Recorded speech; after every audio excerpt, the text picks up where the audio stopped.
Pada akhir dari Perang Dunia I, Inggris dan Prancis berebut hampir seluruh wilayah Ottoman di Timur Tengah dan mulai mempersiapkan kemerdekaan dari jajahannya. Satu persatu, negara yang dulu dikuasai oleh Sultan di Istanbul memilih pimpinannya sendiri. Perayaan dan kegembiraan tersebar di mana-mana untuk menyambut kemerdekaan ini. Dengan bantuan Inggris dan dendam terhadap bangsa Turki, revolusi Arab bertumbuh. Kemenangan tidak diraih dengan mudah. Sebanyak 160.000 jiwa hilang, tetapi kekaisaran Turki tetap hancur pada akhirnya. Hanya saja hal yang berbeda terjadi semenjak 14 Mei 1948, alih-alih perayaan, kerusuhan tersebar luas. Angkatan bersenjata dimobilisasi dalam persiapan perang dan perhatian seluruh dunia seakan terpaku pada Palestina. Akar permasalahannya sepetak tanah Palestina yang baru saja dia proklamasikan sebagai Israel. Ketegangan di Palestina menarik perhatian dunia. Partisi membawa konflik antar bangsa Arab dan Yahudi. Panggilan untuk perang melawan bangsa Yahudi berkumandang di Kairo. Bagi bangsa Arab, Israel adalah tumor penjajahan yang harus dimusnahkan. Bagi bangsa Yahudi, Israel adalah buah perjuangan dari sebuah ide yang dulu dianggap tidak mungkin, bahkan haram. Bila konsep mengenai negara Yahudi sangat asing, bagaimanakah Israel bisa ada? Apakah ide yang memulainya?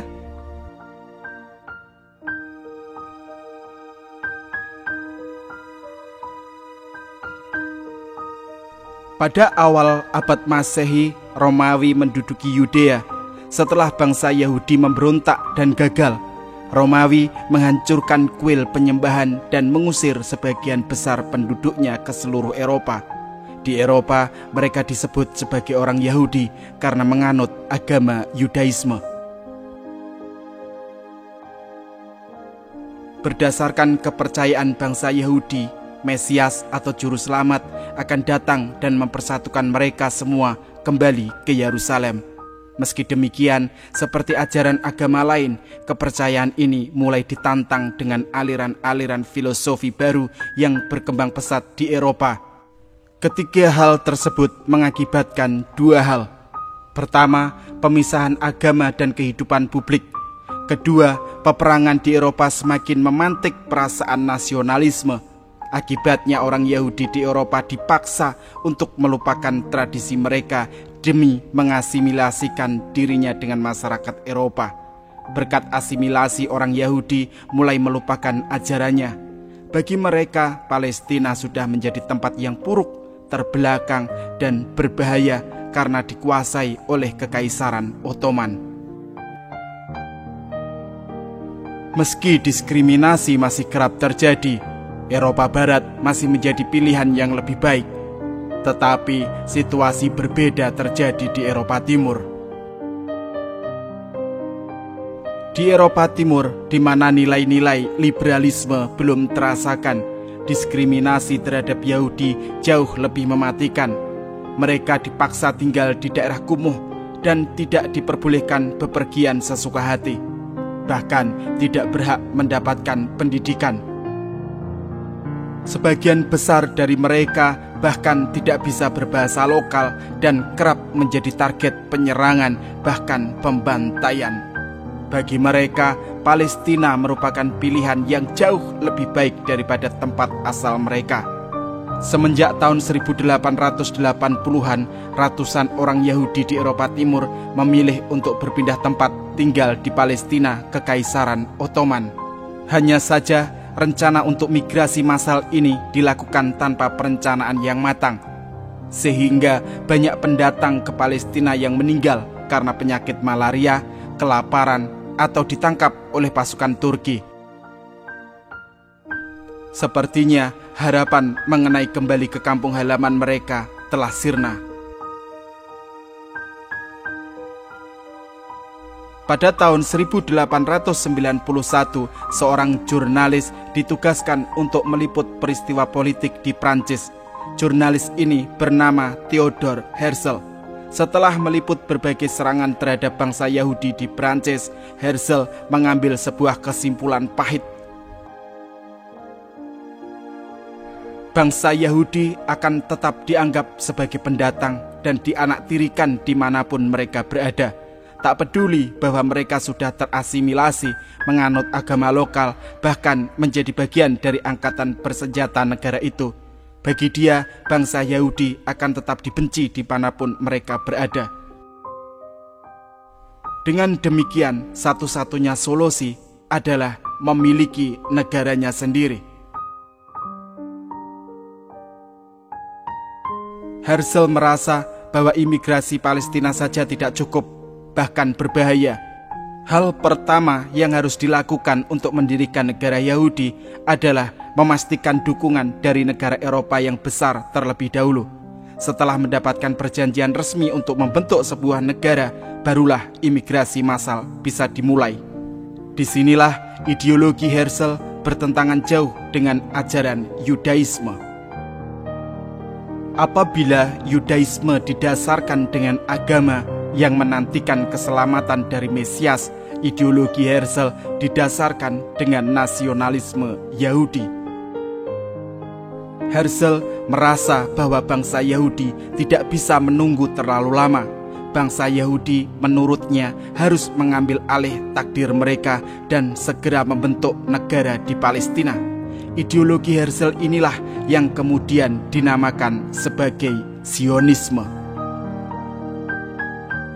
Dan mulailah Herzl menyebarkan ideologinya. Pada tahun 1897, dia mengumpulkan tokoh Yahudi dari seluruh Eropa dalam Kongres Zionis pertama. Rencana yang ditawarkan Herzl mendapat banyak dukungan dan penolakan. Bagi mereka yang menentang Zionisme, membuat sebuah negara bagi bangsa Yahudi akan melanggar kitab Taurat, di mana hanya Mesiaslah yang bisa mempersatukan bangsa pilihan Tuhan. Namun Herzl tidak menyerah.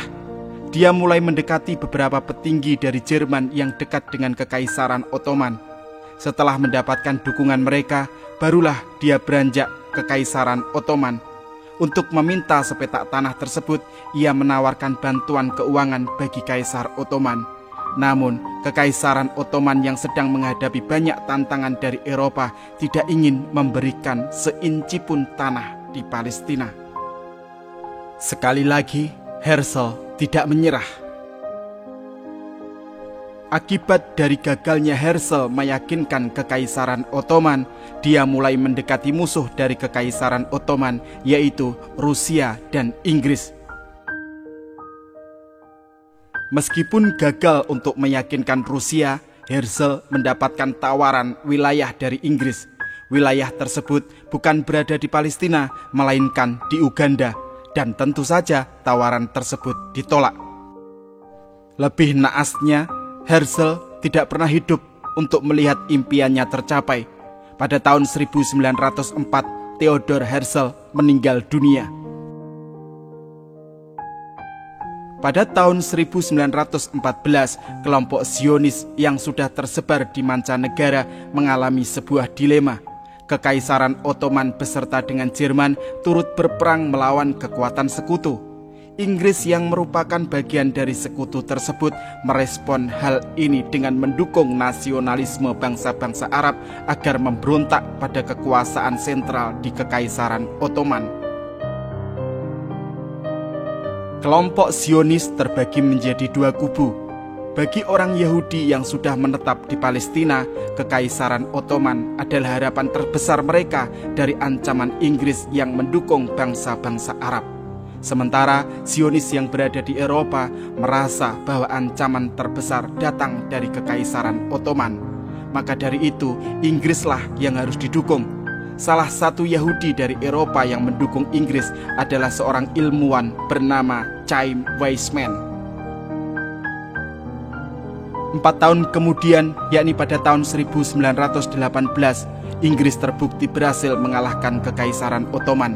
Dan tidak hanya itu, dia diberikan mandat oleh Liga Bangsa-Bangsa untuk berkuasa di atas seluruh tanah Palestina. Dan dengan kekuasaan ini, Inggris mulai mengambil kebijakan yang seakan mengingkari janjinya dengan bangsa Yahudi. Pada tahun 1921, Inggris membentuk kerajaan Transjordan, dan kerajaan ini bukan bagi negara Yahudi. Tanpa disangka, pengingkaran janji ini memantik nasionalisme ekstrim di bangsa Arab Palestina yang menghendaki kemerdekaan serupa, dan juga di sisi Yahudi yang semakin tidak mempercayai Inggris dan membenci bangsa Arab. Konflik antar masyarakat Arab dan Yahudi di Palestina semakin meningkat hari demi hari, di mana kedua belah pihak saling menyerang satu sama lain. Dengan meningkatnya kekerasan, seorang ekstremis bernama Vladimir Jabotinsky membentuk sebuah milisi Yahudi bernama Haganah. Jabotinsky percaya bahwa negara Yahudi tidak boleh menerima bangsa Arab karena sudah banyak negara Arab di Timur Tengah. Dia juga percaya bahwa bangsa Yahudi juga tidak boleh mempercayai bangsa manapun, termasuk Inggris. Dengan meningkatnya kedatangan Yahudi dari Eropa, kekerasan pun turut bertambah. Pada tahun 1939, Inggris mulai kewalahan akan konflik antara Arab dan Yahudi di Palestina, dan Inggris memutuskan untuk menghentikan imigrasi Yahudi ke Palestina. Hanya saja, tahun 1939 merupakan tahun yang sangat menakutkan bagi bangsa Yahudi. Jerman baru saja dikuasai oleh partai Nazi yang berambisi memburu dan memusnahkan seluruh orang Yahudi di dunia. Bukan hanya itu, pandangan ekstrim dari Vladimir Jabotinsky pun mendapat banyak dukungan dari orang-orang Yahudi. Bahkan mereka yang awalnya ingin hidup berdampingan dengan bangsa Arab di Palestina turut terkontaminasi dengan kebencian ini. Kelompok teror Yahudi pun mulai terbentuk, seperti Irgun dan Lehi, untuk menyerang bahkan melakukan pembunuhan perwira-perwira Inggris yang dianggap menghambat integrasi Yahudi ke Palestina. Mereka juga menebar teror di populasi Arab. Ekstremisme dari kedua kelompok ini membuat bahkan beberapa tokoh Yahudi seperti David Ben-Gurion mengecam tindakan mereka dan mendorong Inggris serta seluruh dunia untuk segera mengesahkan pembentukan negara Yahudi demi menghentikan segala kekacauan di Palestina ini.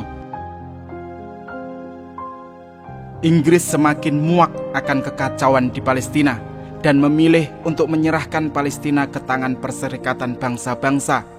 Di bawah UNSCOP, masa depan Palestina ditentukan. Palestina akan dibagi menjadi 3 bagian, 1 untuk bangsa Yahudi, 1 untuk bangsa Arab, dan Yerusalem bagi PBB. Pada tanggal 29 November 1947, pemilihan suara dimulai. Dan hasilnya 33 negara menyetujui, 13 negara menolak, 10 negara abstain, dan 1 negara tidak hadir. Pada akhirnya impian dari Zionisme tercapai. Dunia telah mengakui keberadaan negara Israel meski tidak semuanya.